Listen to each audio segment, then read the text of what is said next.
This is Eric Muathe, Muathe.com. Let's take a look at Tesla, which gapped up again this morning, about 10%. And the stock has done well pretty much since late 2019.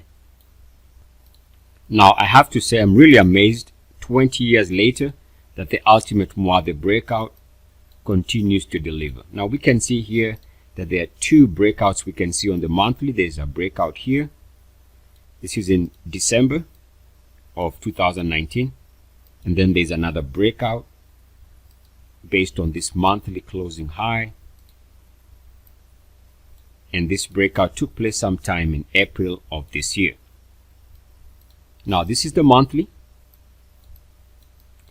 And we can see that both of those breakouts meet the minimum requirement.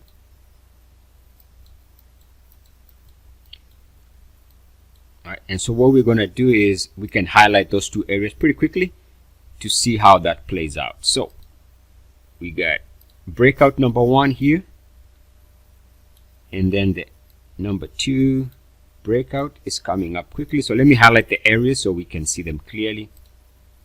This is the breakout here, late 2019, and the breakout from April this year.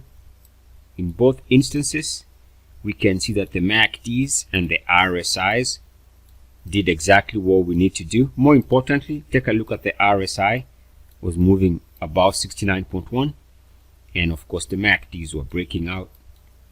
So this meets the minimum requirements for the ultimate Muathe breakout. So the move in a way based on those minimum requirements. Again, I quote unquote discovered this method 20 years ago, and I'm really amazed how it just has held up. Now, if we take a look at the weekly, there's another breakout that took place.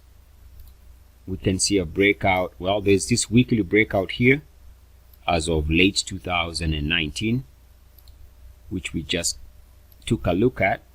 But I want to take a look at another breakout, which is this breakout here above 900, which is recently. So we cleared that level, and of course we've been trading higher since then. Now, I should mention that we've been able to capture or bring Tesla's breakout potential to paid Muathe.com subscribers during the last monthly breakout and the most recent weekly breakout. Now, that's just a side note. Back to the chart. One of the things I really want to emphasize is this area where we have the RSI moving back above 69.1. Just notice the reaction in the stock every time we move above this level. To understand this is to know how to stay in a trade that is working for you. And we can see the same thing if we take a look at the monthly. Again, just notice the behavior of the stock as it moves above 69.1. This is your magic sweet spot. If you can understand this simple concept, momentum can be used to ride some of these powerful instruments. And in a sense, the key is understanding how to utilize the RSI 69.1 power and potential. This is Eric Muathe, Muathe.com. Love and light, light and love. Namaste.